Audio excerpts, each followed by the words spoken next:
Bueno, llegó el día de instalación de la mesa de conversaciones con el Ejército de Liberación Nacional.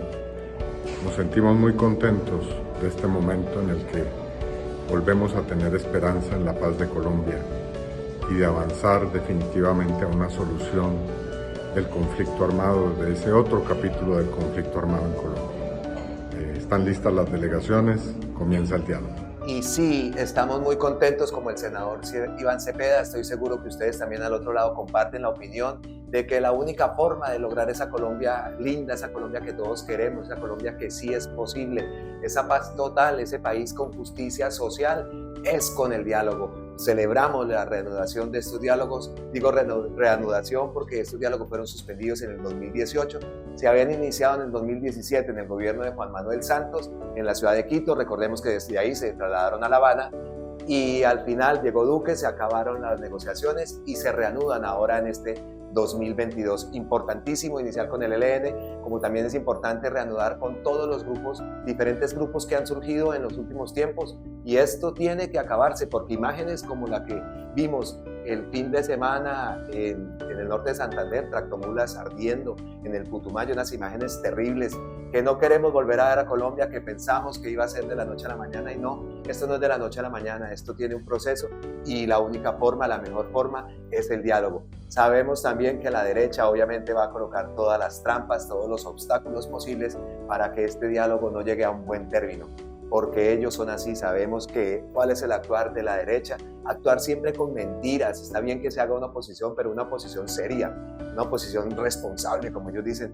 no este tipo de oposición con mentiras que a diestra y siniestras siguen lanzando mentiras en cualquier propuesta que hace presidencia, que hace el gobierno de Gustavo Petro. El único ataque no es responder con argumentos, sino con mentiras. Ya lo dijo Julián Román en un tuit que rescato en este momento: propio es de todo hombre imbécil hacerse el astuto. Esa es una frase de George Carlin. ¿Y por qué lo digo? Vean. Hoy los ojos de todos están puestos sobre el proceso de paz con el ELN. Inician esos diálogos en territorio venezolano. Primero es que yo siento que el presidente Gustavo Petro y su equipo de gobierno está siendo coherente con lo que dijo en campaña, y era que un propósito de su vida en la política, y más al asumir el gobierno nacional, iba a ser buscar por todos los medios cumplir la Constitución, y eso implica apostarle a construir paz en Colombia. ¿Con quién se hace la paz? Pues con quien se hace la guerra, con los enemigos, con los adversarios, con quienes están en medio del conflicto. En este caso, en Colombia, pues nos dejaron múltiples conflictos, atomizados además, y qué es lo que ha producido la violencia hoy en diferentes territorios del país. Es que aquí no hay una negociación, porque cuando usted se pone en una mesa, está en una mesa con partes distintas, tiene claro que son distintas. Aquí no hay ninguna diferencia en un gobierno que fue apoyado, y en muchos casos en varias regiones del país hubo paro armado del ELN a favor de la candidatura de Gustavo Petro. Ahora no pueden entonces decir que van a negociar porque son diferentes. No hay lugar a negociación, entre otras cosas, porque es el gobierno que ellos mismos eligieron. Una claridad, porque es que estamos en Televisión Nacional. Entonces, con todo respeto, Josías, estás haciendo el ridículo en Televisión Nacional. ¿Por qué? Porque cuando uno no trae los datos, los argumentos, pasa eso y empieza a decir mentiras. Mira, tú dijiste un argumento que es delicado, porque acabas de decir que el presidente Gustavo Petro no va a negociar, ni el gobierno, porque básicamente son aliados del ELN, y los aliados no negocian, sino que son lo mismo. Y que a ellos y la demostración de lo que tú dices, tu afirmación, es que en Arauca, por ejemplo, un territorio dominado por el ELN, entonces ganó Gustavo Petro. En primera vuelta ganó Rodolfo Hernández con 58%, y Petro sacó solo el 23%. Y en segunda vuelta, Rodolfo Hernández creció al 67% en Arauca y Petro sacó el 30%. Eso fue lo que intentó explicarte el representante Rosso de Arauca, que no entendías y que rápidamente dijiste que fue un fraude. ¿Fue un fraude a favor de quién? ¿A favor de la derecha o de los que tú dices que beneficiaban el ELN? Es decir, sí, tienes que traer los datos, porque en serio haces el ridículo a nivel nacional en un tema tan delicado como la paz. Usted me pregunta por los ciudadanos. La percepción de los ciudadanos es que no ganó la Colombia decente. ganó el candidato y este es el gobierno de los grupos ilegales que hicieron paro para que votaran a favor de esa candidatura que hoy es gobierno. Y si usted me pregunta, ¿hay razones para estar preocupados? Pues claro que hay razones para estarlo. Y que lleguen a Venezuela, donde están más del 70% del ELN, y ahora digan que van a hacer el gran acuerdo y los colombianos tengamos que estar preocupados, pues claro que sí. Y es legítimo, porque aquí lo que estamos viendo es todo un nivel internacional protegiendo la ilegalidad, el narcotráfico. Yo creo que es muy fácil hacer política con el dolor ajeno y decir, es que lo que hay que dar es plomo. Si esa fuera la política, entonces los 4 años de Iván Duque nos hubiese entregado un ELN debilitado, unas disidencias debilitadas, unos grupos organizados criminales debilitados. Todo lo contrario, lo que tenemos es una Colombia atomizada y controlada en las periferias, no en las capitales, en las periferias, por estos grupos. Entonces, si los que creen en la seguridad tuvieron la oportunidad de hacer lo que creían, no lograron resultados, déjenos a los colombianos que le apostamos a la paz sacar adelante este acuerdo vía diálogo, vía negociación, vía sometimiento y no le metan más.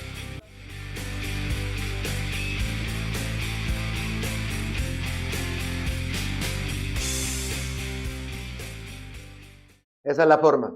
Y lo van soltando a diestra y siniestra en medios de comunicación. Eso era Cable Noticias, un medio que es a nivel nacional.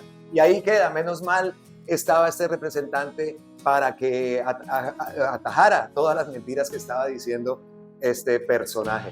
Y así lo ha dicho también Paloma Valencia. Yo la he escuchado en los debates soltando mentiras y diciendo todo esto que a la hora del té no lleva a ningún término.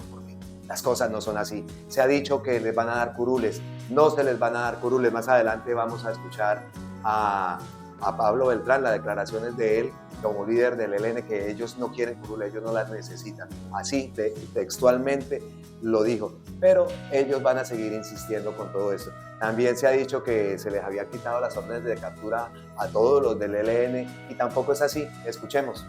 Ninguna suspensión de actividades de parte de la fuerza pública. Si hay un encuentro de alguien que tiene orden de captura que no está suspendida, por lo tanto esa orden de captura, pues habrá que capturarlo. Es decir, no hay suspensión de ninguna clase de operaciones, excepto respecto de quienes ya deben estar en Caracas, participan como negociadores y que tienen suspendida la orden de captura. Y recurrimos a este portal Infobae para analizar 10 frases que deja el gobierno, que deja la reanudación del proceso de paz entre el ELN y el gobierno. Pues comenzamos.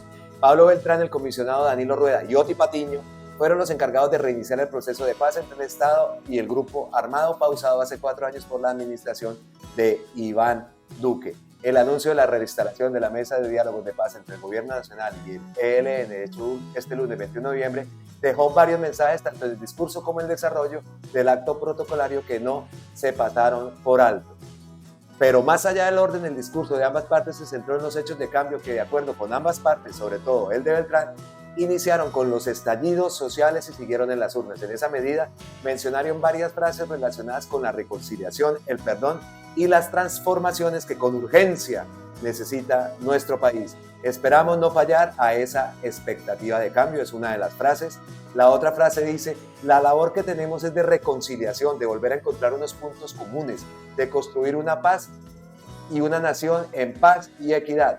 Esto también lo añadió el jefe de negociación de ese grupo armado, Danilo Rueda, fue el siguiente en hablar y en sintonía con lo que dijo su contraparte también afirmó que los acercamientos entre ambas partes han dado buenos inicios de lo que será esta primera fase de los diálogos.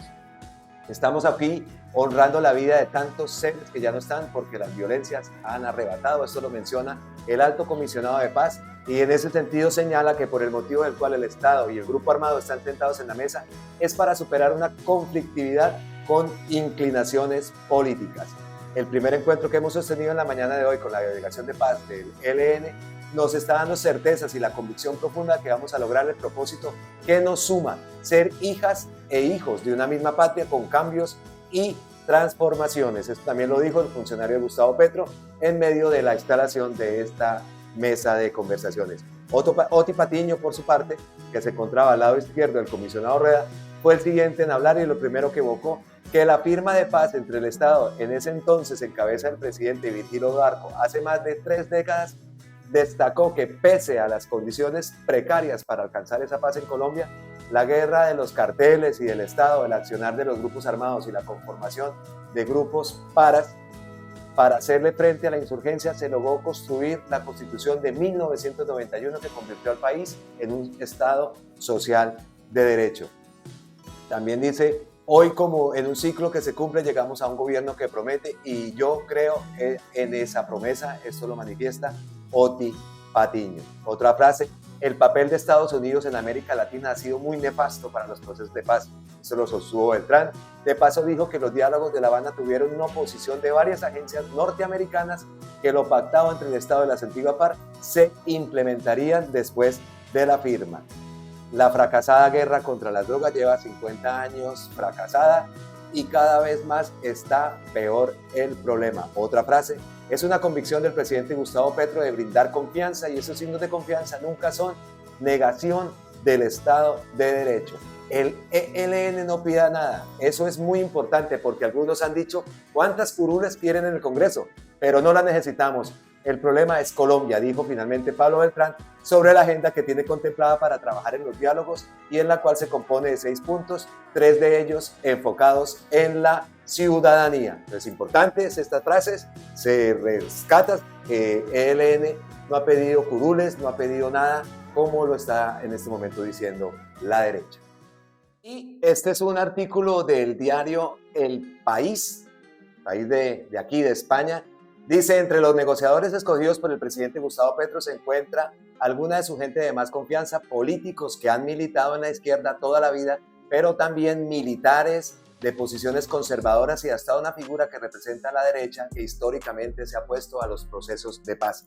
Militares, hay un militar que está activo en este momento, que también va a participar en estos diálogos. También sabemos que la senadora María José Pizarro también está incluida en esa delegación que va a iniciar los diálogos, o sea que va por buen camino. Pues, con una mesa muy eléctrica con la que se aspira a crear un consenso en la sociedad. Petro busca reintegrar en la vida civil a un grupo de armado que está en guerra desde hace medio siglo. 7 presidentes anteriores fracasaron en el intento. El jefe de los negociadores es un viejo amigo del presidente, Oti Patiño. En uno de los comentarios he recibido que quién es Oti Patiño. Oti Patiño es un exguerrillero del M-19, formación en la que militó el propio Petro. Lo secundan 2 importantes figuras de la izquierda, los senadores Iván Cepeda y la senadora María José Pizarro. Esos fueron los primeros nombres que se dieron a conocer, y muchos pensaron que se trataba de una mesa demasiado progresista, que no representaba todas las sensibilidades del país. Sin embargo, una de las obsesiones del presidente es que este desarme no fracture Colombia de la forma que lo hizo el Tratado de Paz con las FARC, al que se opuso la derecha colombiana. Por eso, una jugada de Petro maestra. Ha incluido a José Félix Lapurí, el representante de los ganaderos y los terratenientes, el segmento al que siempre se ha asociado el surgimiento del paramilitarismo. Incluyéndolo a él, el resultado de la negociación abarca una Colombia que recelaba hasta ahora ese tipo de procesos. Además, ha incluido a los empresarios al elegir como negociadores a Rosemary Quintero, presidenta del gremio de pequeños industriales. Aún más importante, los militares, que tampoco se han quedado fuera de la negociación. Como lo dijimos, hay un militar activo en estas negociaciones. Petro insinuó que no quería uniformados en las mesas, pero a la hora de la verdad ha escogido a 2, Orlando Romero Reyes y Álvaro Matallana, y otros 4 más como observadores. Matallana es hijo de un general muy famoso que participó en la toma de Marquetalia, la operación militar contra campesinos que derivó en la creación de las FARC. Pero a la vez era un progresista que insistió en que el ejército colombiano construya puentes y se dedique a tareas cívicas, una de las tareas que tiene Petro para transformar el ejército. Todo ello lo ha resaltado el comisionado de paz, Danilo Rueda, en la conferencia de prensa de instalación que se celebró allá en la ciudad de Caracas. Afirma que en la delegación del gobierno hay militares retirados, hay sectores de la economía importantes para el país. Su gobierno ha demostrado en estos primeros meses un enorme pragmatismo. Las Fuerzas Armadas tienen mucho más poder en Colombia, cosechado durante décadas de guerra en el interior del país. Los mandos militares estaban en contra de la llegada del poder de Petro, al que veían como el enemigo. Si ellos se oponen, el proceso sería mucho más difícil y el ELN podría sentirse desprotegido en el momento de entregar las armas. Justamente uno de los éxitos de la paz con las FARC fue integrar a los militares en la negociación. El ELN no es tan poderoso como lo fue en su día las FARC, que libró una guerra directa con el gobierno colombiano. Su presencia es fuerte en 3 territorios donde ejercen la autoridad. Son de hecho un estado paralelo. El grupo lo creó un puñado de jóvenes estudiantes colombianos deslumbrados por la Revolución Cubana. Detrás también estuvieron algunos miembros de la Teología de la Liberación, por lo que tiene unas fuertes raíces católicas. El ELN pasó por una crisis profunda que casi lleva a la desaparición, pero un cura español de un pueblito de Zaragoza, Manuel Pérez, lo rescató y revitalizó en los años 80 del siglo XX. Con el tiempo se ha transformado en una organización difícil de clasificar que cuenta con algo más de 2.300 personas. Los viejos mandos eran muy idealistas, pero los jóvenes que les han reemplazado en los últimos años son más realistas y para financiarse han recurrido a actividades totalmente ilícitas. El gobierno ha recuperado a 3 presos del ELN para que participen en los diálogos y ha retirado las órdenes de búsqueda y captura sobre otros 17. Conseguir que el ELN se convierta en un partido político es solo el inicio de lo que Petro llama la paz total, que supone acabar con todos estos grupos del país, una tarea titánica en un lugar como Colombia, que ha ido superponiendo un conflicto a otro a lo largo de su historia. Con estas negociaciones en Caracas, el gobierno pretende que los guerrilleros entreguen las armas, pero el siguiente paso es que lo hagan narcotraficantes y todos estos grupos que están al margen de la ley. A ellos se les ofrecerá reducciones de condena, la no extradición a los Estados Unidos y otros beneficios que todavía no han sido concretados. Pero antes de entrar en esas honduras toca entenderse con el ELN, algo que no será ni sencillo ni rápido. Su comandante, Antonio García, ha puesto algunos reparos a la paz total por sentirse equiparados a delincuencia común. A los 2 delegaciones se les ha asignado horarios distintos de comida y acceso a la sauna. No habrá discusiones de pasillo ni propuestas por detrás. El grupo tiene una obsesión con que todo se haga con luz y taquígrafos en las mesas de negociación, donde se tendrá que poner punto y final a la última guerrilla viva del continente. Y como escuchamos, María José Pizarro también es parte de esta delegación. Ella a través de su cuenta de Twitter publica un tweet muy diciente. Llego a la mesa de negociación con el ELN como hija de la paz. Vengo a representar a una generación que cree en las transformaciones, pero superando la dinámica de guerra y de violencia. Este es el tuit de María José Pizarro, que lo apunta con un comunicado que emitieron las partes. Y otra de las personas, de los representantes de esta delegación, es la presencia de José Félix Lapurí, que estábamos preocupados porque no sabíamos qué había pasado con él, si le habían dado el besito de la noche, si lo habían mandado a dormir al sofá, si había renunciado al partido Centro Democrático como se lo pidió Ernesto Macías en días anteriores. Sabemos también de los reparos que tuvo María Fernanda Cabal, quien no lo veía él como negociador y sí como observador. Pues Lapurí respondió, y véanlo, que no tiene pérdida. Uno no se compromete un día y al día siguiente uno sale con la cola entre las piernas. Si el gobierno a mí me invita sabiendo lo que yo pienso. En consecuencia, el gobierno tiene en mí una participación, si se quiere, absolutamente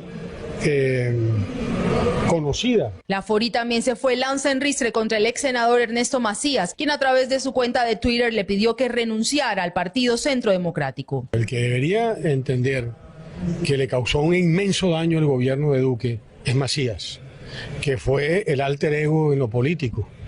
Y peor no le pudo haber ido al Centro Democrático, al presidente Uribe y al propio gobierno.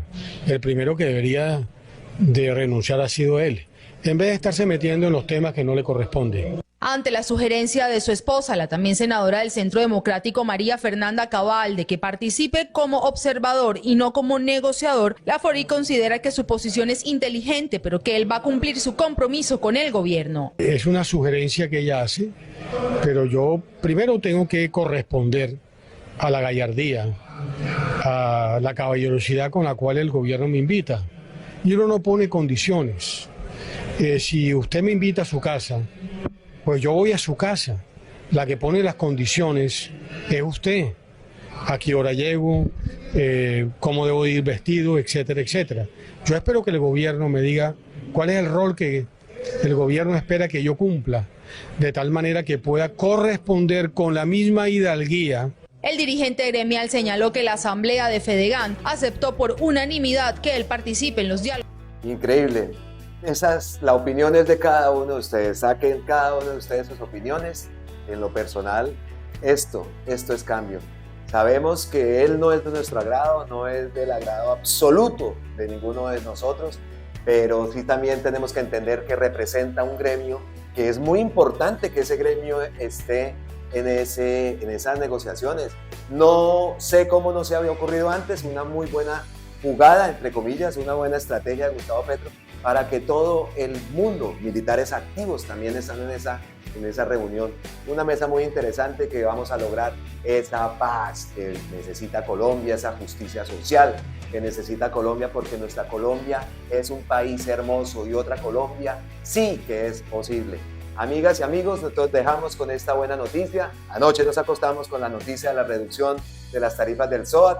Esa es otra excelente noticia para motocicletas de menos de 200 centímetros cúbicos, para taxis, para autobuses de servicio público, en fin, se están cumpliendo las cosas por las que nosotros votamos, porque sí, repito, otra Colombia sí es posible. Amigas y amigos, les deseo un feliz miércoles, pásenla bien, les envío miles de bendiciones desde aquí, desde el otro lado del charco, abrazos ancestrales desde la distancia, como siempre, gracias, gracias, gracias y hasta la próxima.